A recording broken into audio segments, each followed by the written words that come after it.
All right, we're going to take some time now to discuss the unique and important partnership of mayors and their police chiefs, partnerships that are essential to building trust between our police departments and our communities.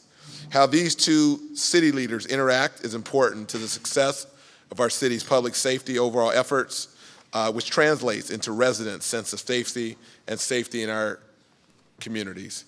Here to begin the discussion to describe their partnership is Charleston's Mayor Joe Riley and his chief of police, who had the longest break to go to the bathroom in the history of our conference.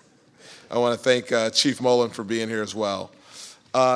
Mayor Riley is a past president of the U.S. Conference of Mayors, also known as the Dean of America's Mayors, having been elected to office 10 times beginning in 1975. Let's give him a round of applause for that.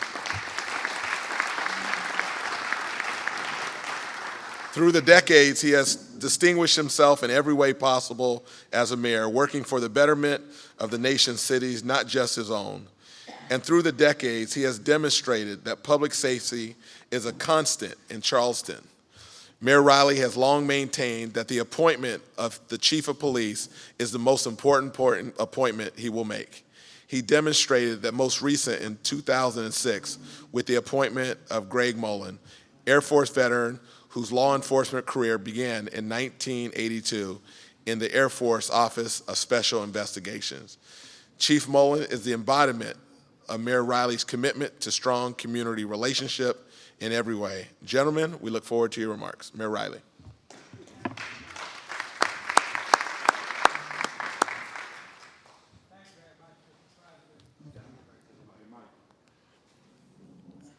I think you're good. Keep talking, Mayor.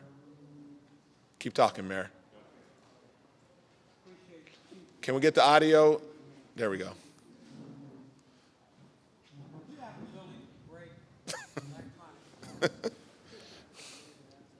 All right, we're gonna, hold on, Mayor, we're gonna get you a new mic.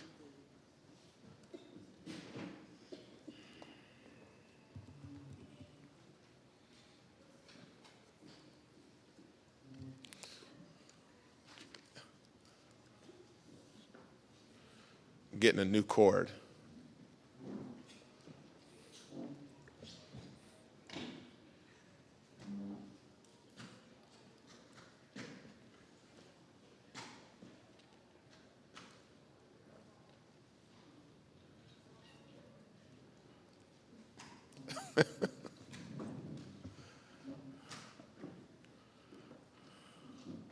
You want to try it again, Mayor? Testing, 1, 2.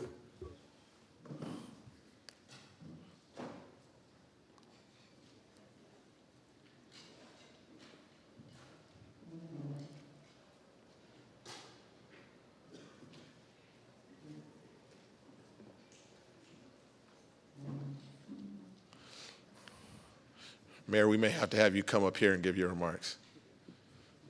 Come on up, Mayor.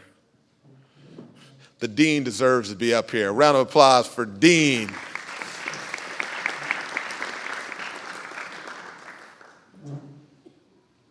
There you go. And we'll work on that while Mayor Riley's giving his comments. There you go, Mayor. Well, thank you very much, Mr. President, and for arranging this meeting and everyone being here. And I know Greg and I have a short period of time to present together and then have time for questions and answers. The quality of a city's police chief is central to the success of a city. For a mayor, it's the most important decision that we will make, picking the best person to lead our police department. I've had the opportunity to pick 2 police chiefs during my time as mayor. Each time I worked extremely hard to pick the right person. The second time with Chuck Wexler's help. And in each time I hit home runs. And now with Greg Mullen, a fabulous leader of our department. We work hard on that because all of us know that of all the things that we do and all the interesting things and all the things in the paper and all of our projects, the most important thing we do is provide for the safety of our citizens. It is the foundational requirement for success and for freedom in our community. Our police department has the first call on our resources. Everybody knows that. The citizens know that. We keep adding more resources, great leadership. Per capita police rate is 3.6 per thousand. Our violent crime rate, since Greg took over, has gone down 70%. Our police chief knows that I have his back. The citizens know I have his back. The members of the police department know that I have his back. We can't allow any separation in any instance between the mayor and the chief of police. The way we work together is this. We meet regularly every Tuesday with department heads.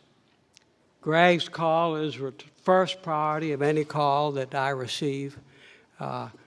We meet regularly, additionally, with my staff on matters of the police department. I get on my iPhone every violent crime that happens in the city.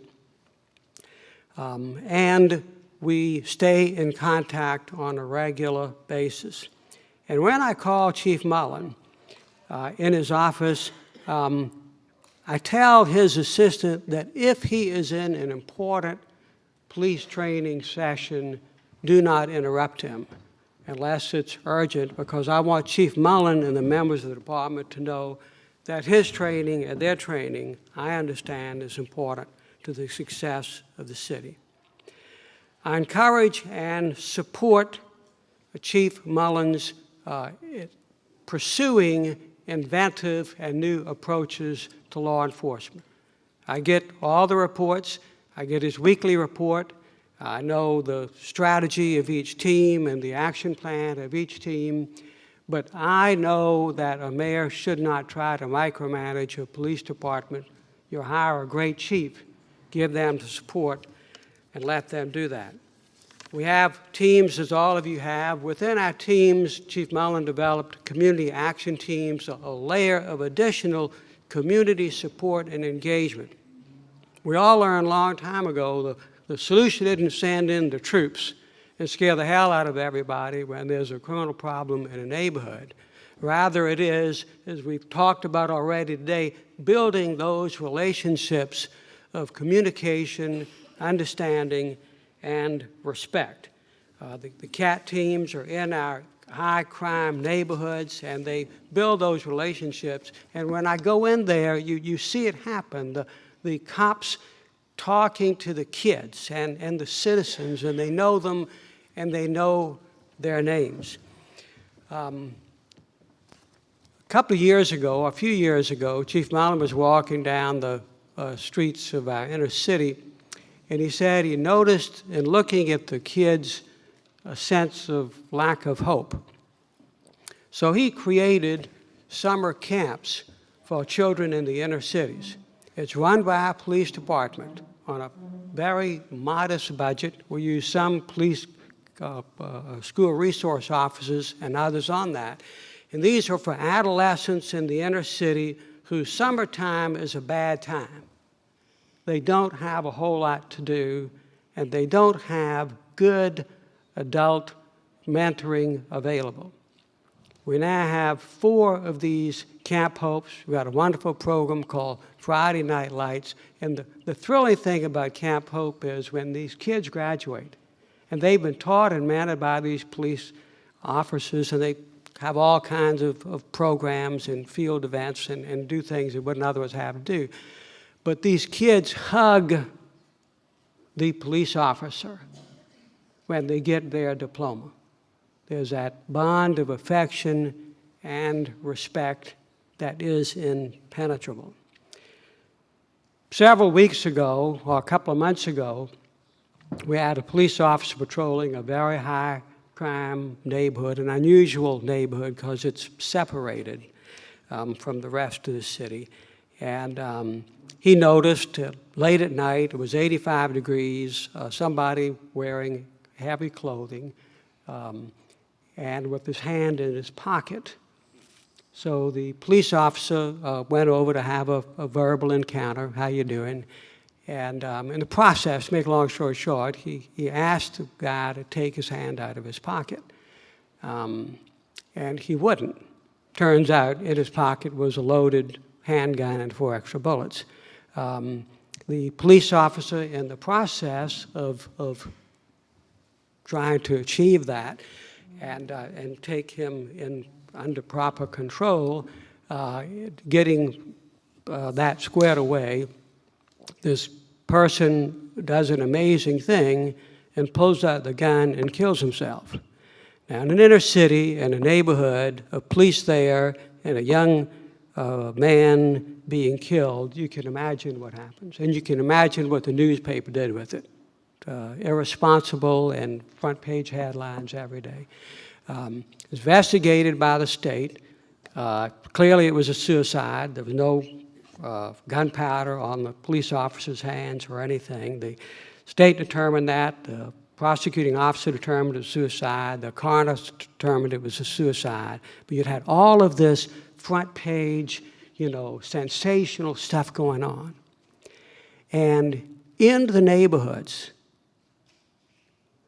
our police officers found only affection and respect. The citizens trusted Chief Mullen, and the citizens trusted the men and women who patrol their neighborhoods, who have become their friends. And that's the kind of chief of police that I have, and that's why community-oriented policing has proven so successful to our community. Chief Mullen.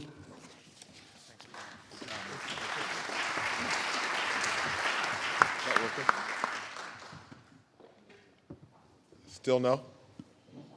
Chief, come on up here and hang out. We still don't, you're still working on it, cool.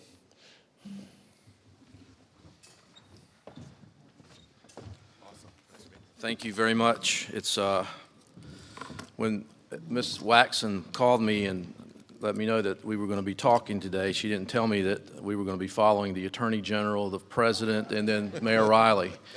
So I'll do my best. But one of the things I've been thinking about a lot in terms of how to talk about this partnership and how to talk about the relationship that I have been able to garner with Mayor Riley over the past 8 years is basically just to tell you my story.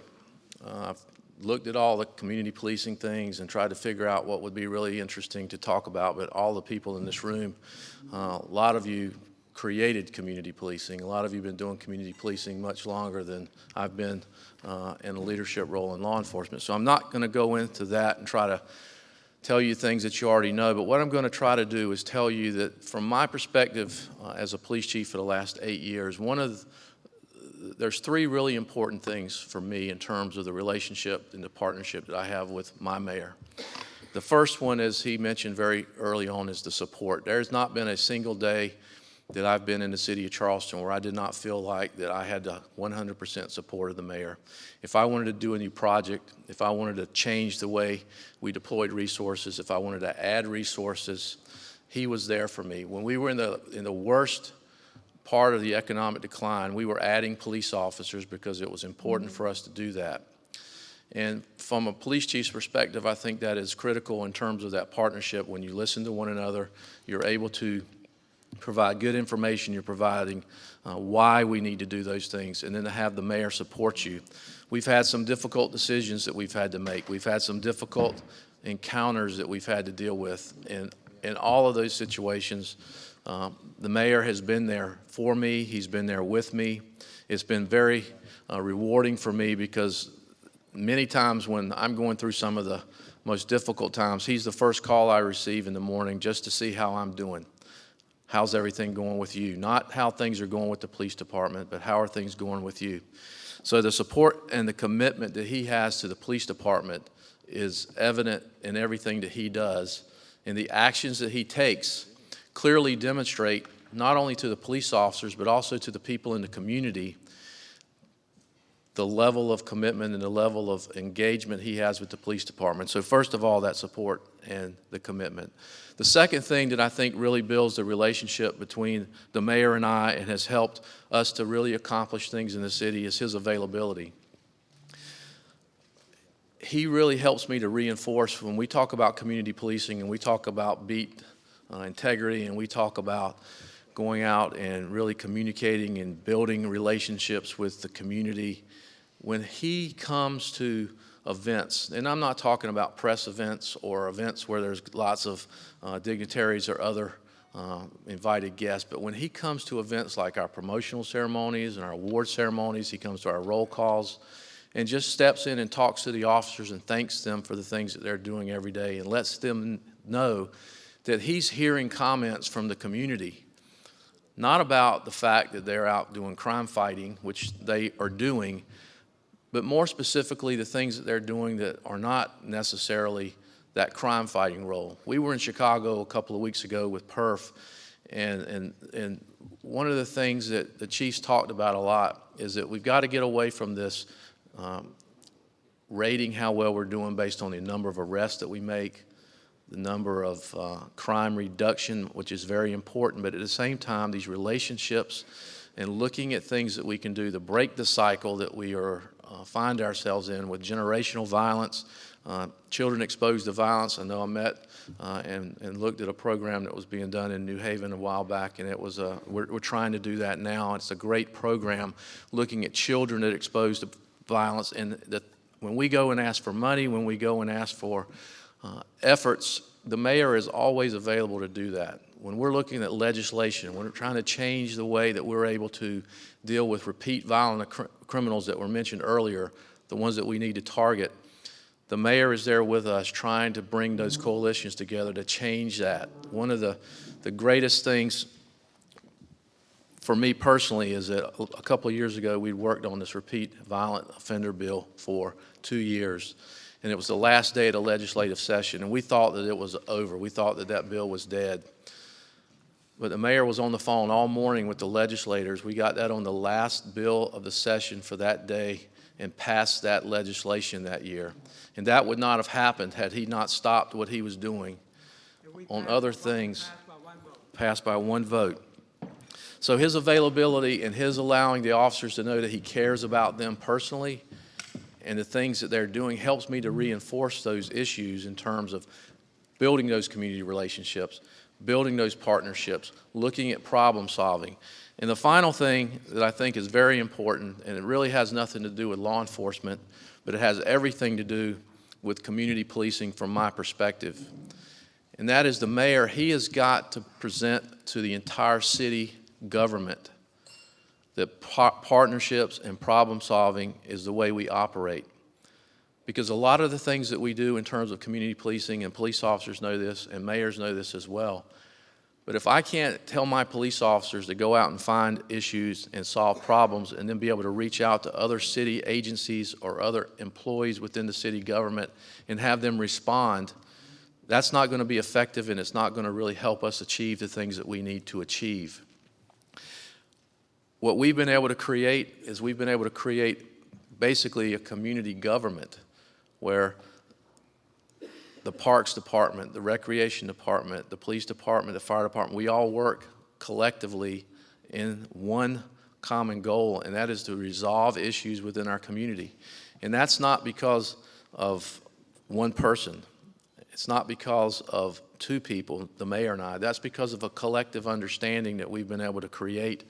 And I think that as we go forward, not only in what we've heard this morning about targeting specific individuals, looking at those individuals in our communities that we can help through programming and helping them when they come out of prison to have a trade or to have some sort of an educational opportunity. But we've got to stretch further than that and go into all of our city agencies and make sure that if they're not working together, that they are working together for the common cause of this inclusion that we've heard about. And I know from my perspective, over the past 8 years, you know, we all have a boss, and I have a boss, and I know that very clearly. But I can tell you that from my 22 years working in another agency and now 8 years in the Charleston Police Department, that I have a partner here. And I know and I'm confident that whatever I need and whatever type of innovation or whatever type of maybe crazy idea that I want to try, I can go and I can talk to him about it. And he's been my mentor. He's told me a lot of times, I know when he calls me Greg, that I better listen really closely because he's about to give me a mentoring opportunity there. If he calls me Chief, I'm pressing forward. But if he calls me Greg, I know that I better set up and listen really closely. And I really appreciate that. And I think at the end of the day, when I leave this job, you know, I've had a passion that I never had before after coming to Charleston, because I've seen things that we've done that worked, and I've seen things that we've done that we really need to work on, because there are lots of people out there that need our attention. There's a lot of people out there that we are missing, and Commissioner Ramsey said something in Chicago that's really stuck with me since then, when he said that there is a lot that we've done in community policing, and there's a lot that we need to do, and there's a segment in our community, and especially young men of color, that we have missed. And hopefully through the partnerships that I have with my mayor, and hopefully you all have with yours, we're going to be able to find a solution to that, because I'm afraid if we don't, there's going to be more and more need for conferences like this, more and more need for conversations about how are we going to respond to negative things that have happened throughout our country. So I appreciate the opportunity, and again, I tell you that my partner, and I've learned a great deal from him, and he has allowed me to implement a lot of the community policing initiatives to the point where hopefully at one period of time before we all leave, we're going to have to stop calling it community policing and just call it the way we do business. Thank you.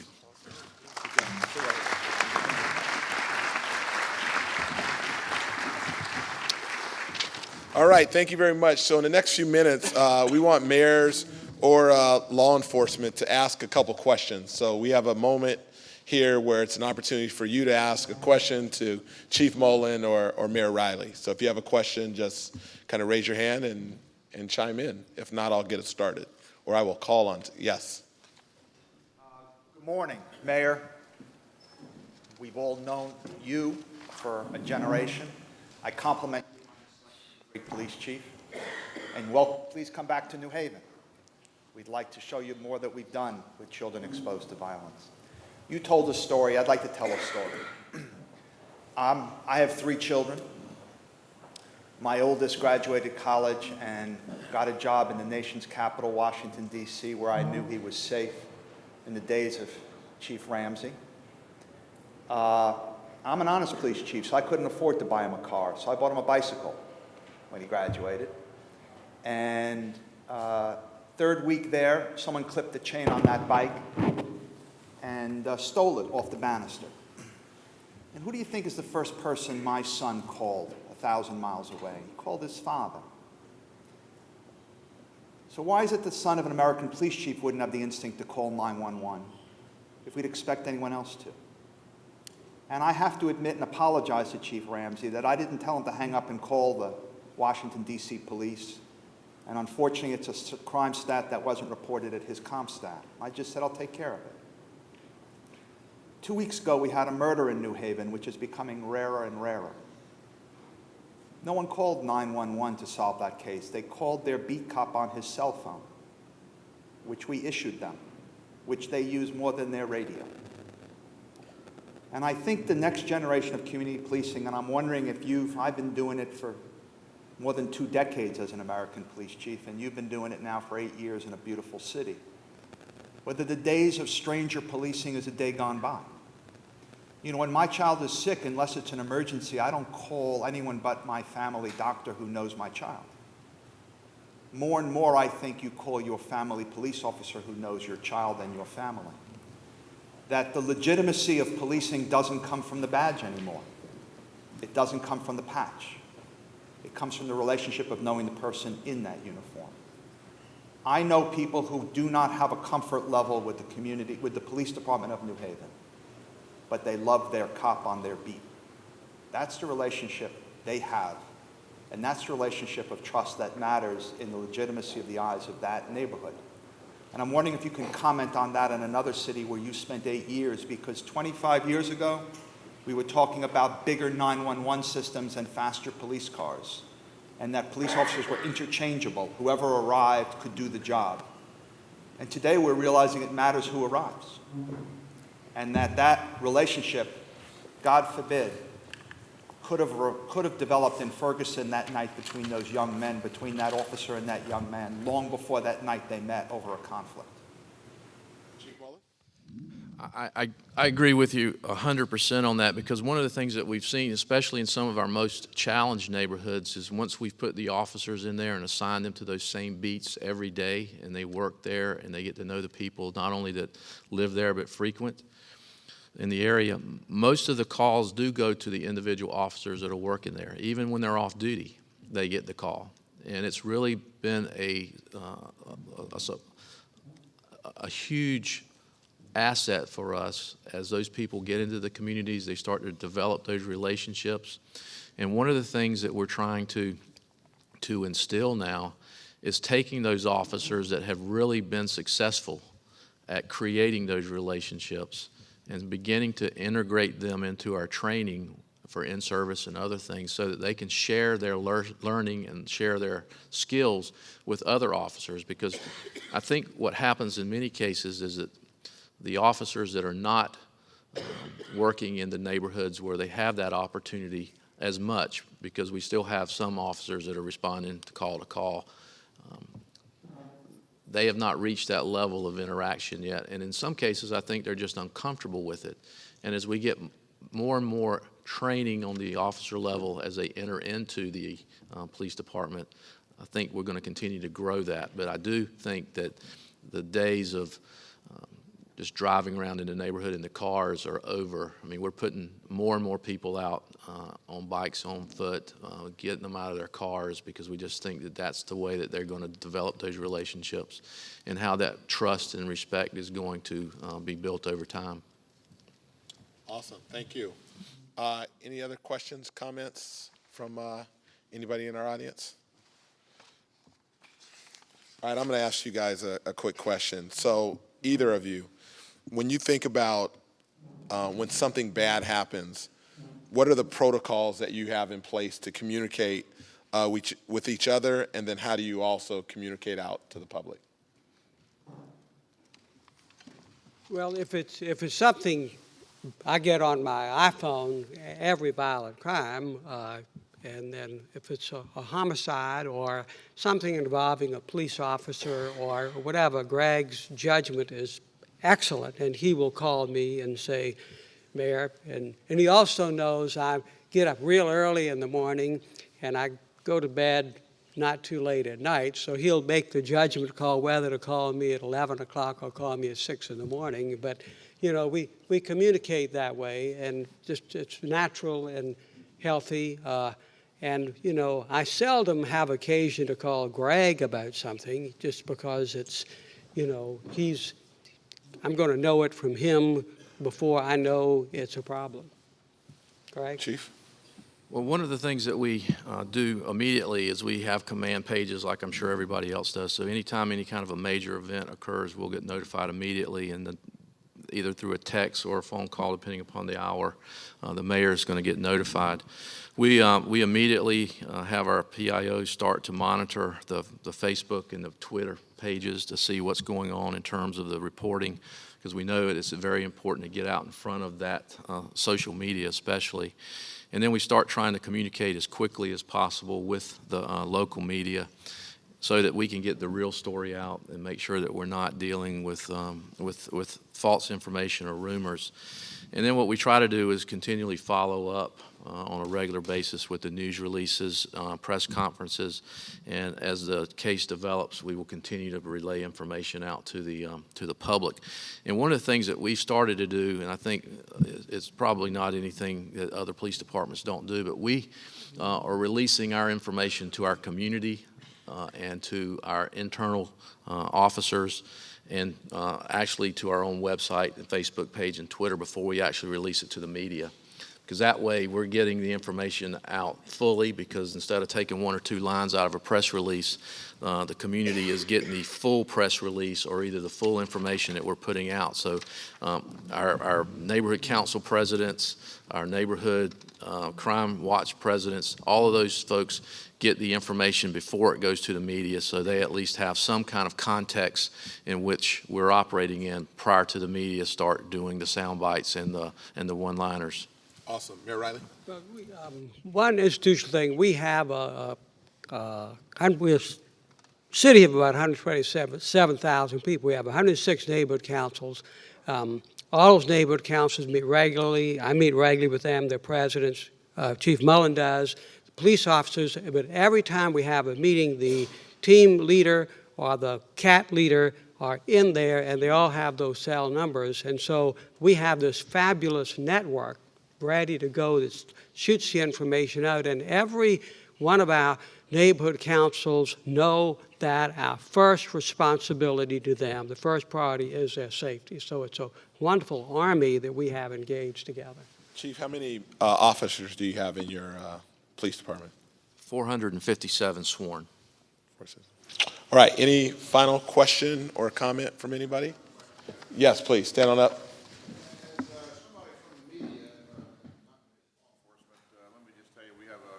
Regard for law enforcement, and we're the ABC affiliate in Charleston, South Carolina, and I'm curious to get kind of a broader view here from the standpoint of what media can do on a proactive basis to help the larger discussions going on here about helping people in the community. What would you ask us to do?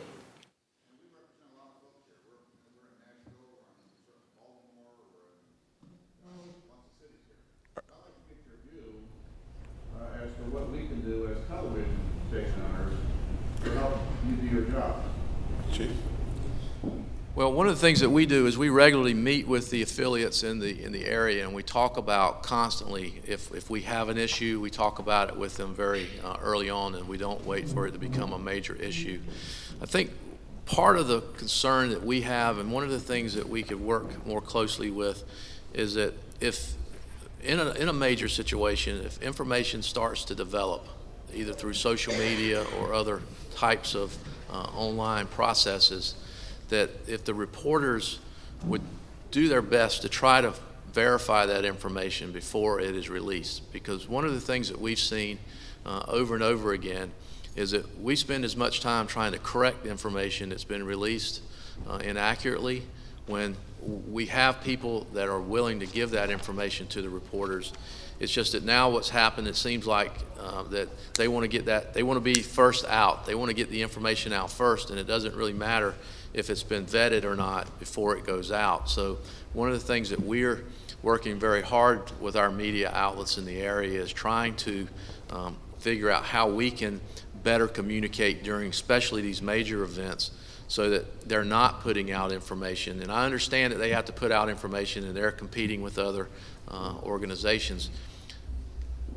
I just would like for them to realize how difficult that makes it for everyone, because once that story's out, if somebody sees it, there's no way for us to bring it back. And most of the time the corrections, people aren't looking at that, or either it's put in a place that they can't even find it. So working ahead of time to develop some better protocols in terms of how we in fact vet that information in critical situations would be very helpful. What can we do to help the larger issue of taking police officers who put their lives on the line every day to tell the community the stories about what police officers are doing to further their community? Remember, we're in the business of not only doing news, we're in the business of telling stories. So anything we can do to further the efforts of telling stories on behalf of the police department to the community is a good thing, we think. How can you help us help you? I'm not sure if everyone heard it, but his point is that, they're in the business of telling stories. And his question is, how can we, as in the media, do a better job of communicating and telling these stories?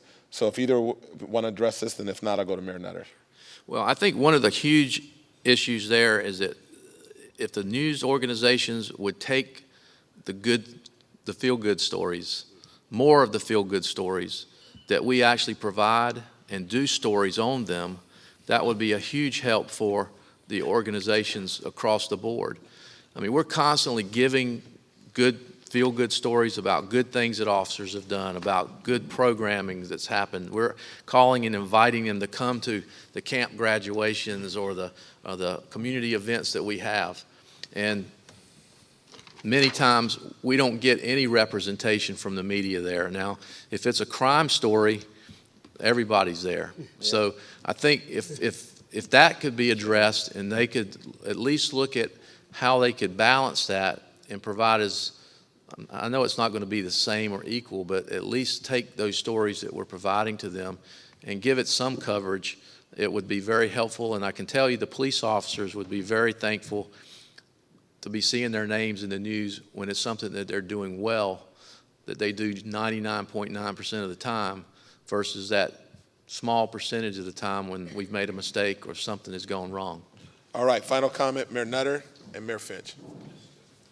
I think the chief answered that. I guess part of my response would be, I mean, if we could not have the first 12 minutes of the nightly newscast be murder, mayhem, and chaos, you know, that'd just be really nice. And I mean, you know how to tell stories. And so talk about these officers and what they're doing and what community people are doing. I mean, there are many good things that go on in our cities. It's not just the disaster on the 6 o'clock news, which then depresses people, and then folks wonder why everybody's in a bad mood.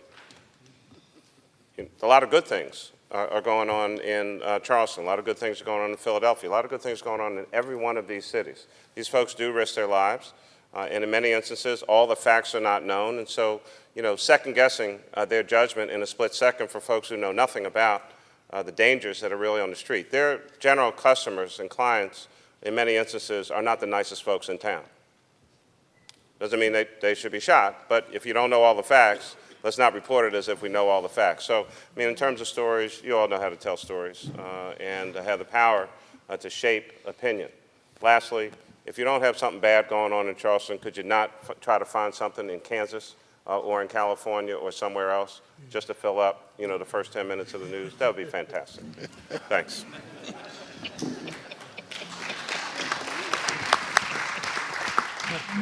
I'm surprised Mayor Nutter was quiet that long.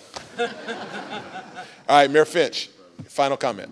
You asked the question, and I don't want to beat up on the media, but I think I should at least take a shot here. No pun intended. Yeah.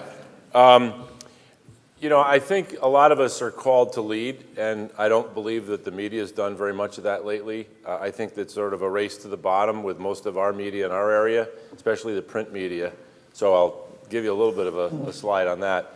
The TV is better at telling stories, and I appreciate when they do tell good stories. I think one of the things that's a puzzlement to me and maybe others in the room is these animal stories and what great ratings you get from fuzzy little things.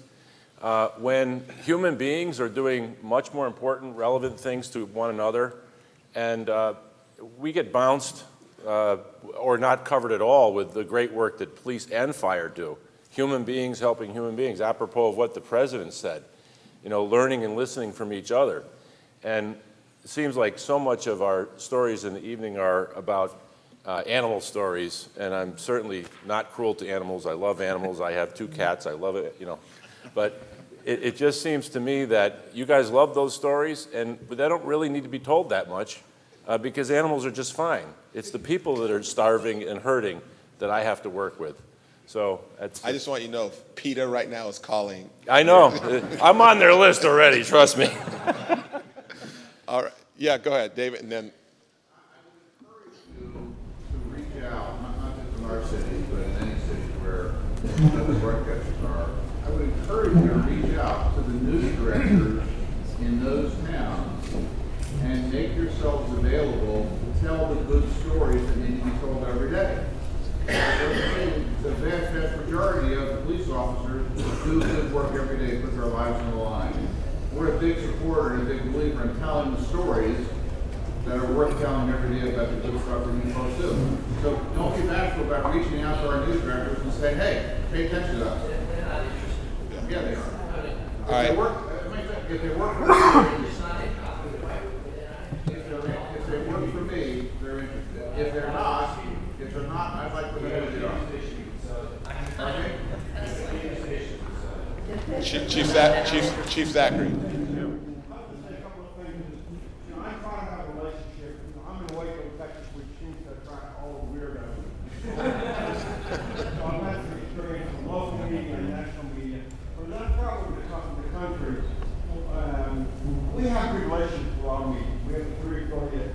But that's probably the most frustrating thing I hear is when the news media reports, we have things, they say things like, we have unconfirmed reports of officers being shot.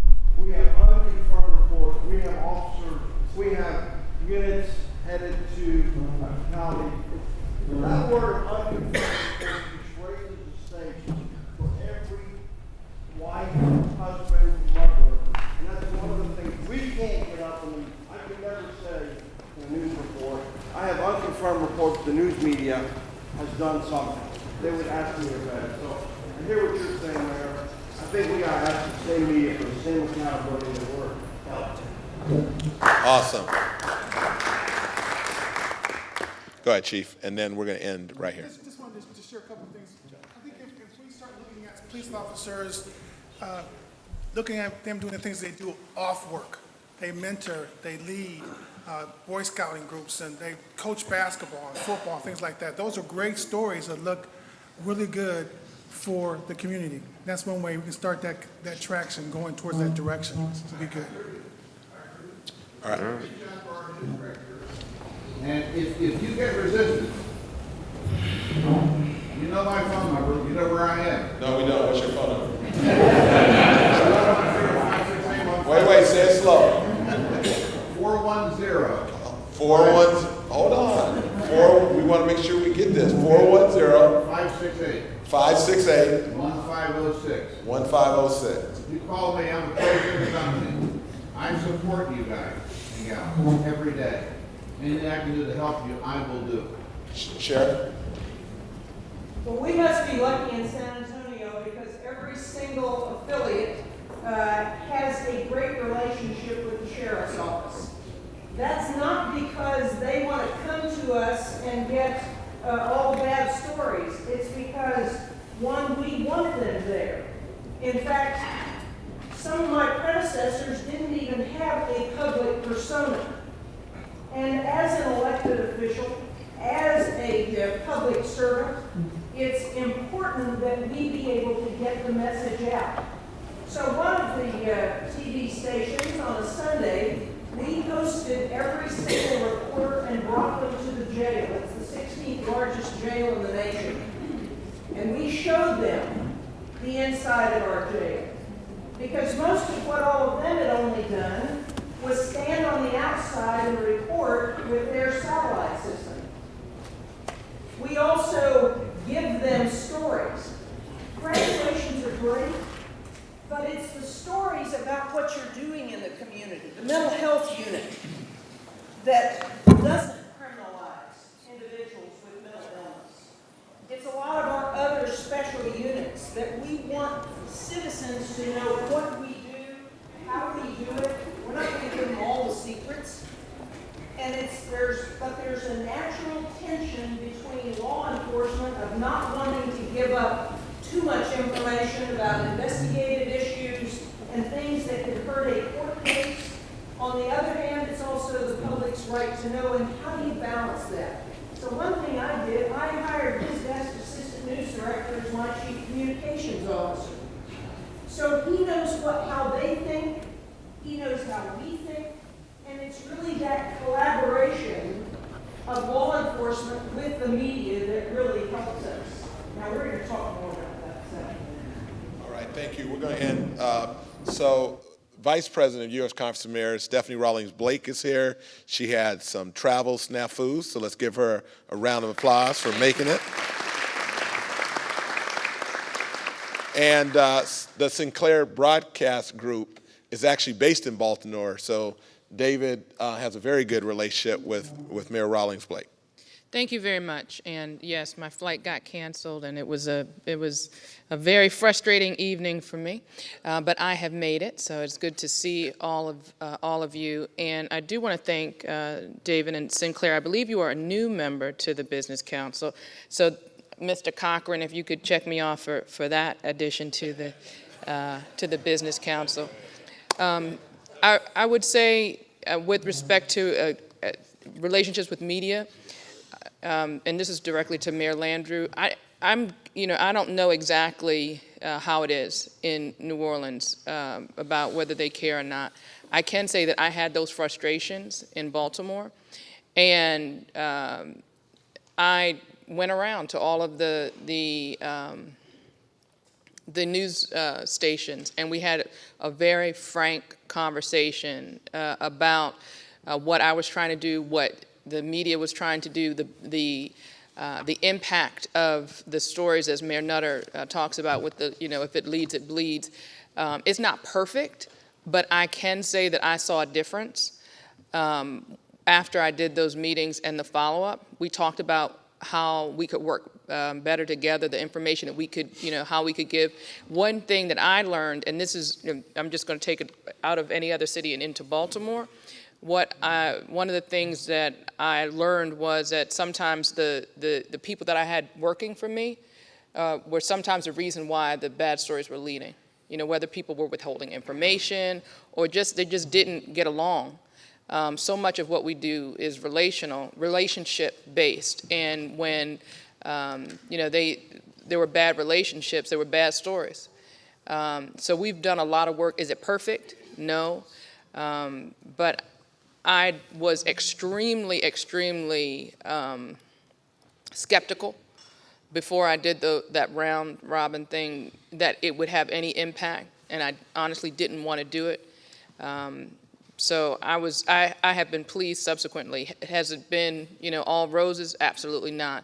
But because we are working on, building a relationship, I think it is getting better.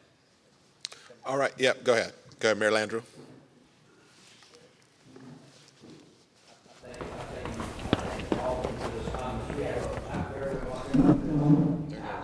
Communications team in the city of New Orleans.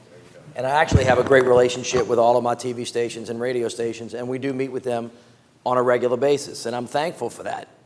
But the reality is, there's no use of us being naive here.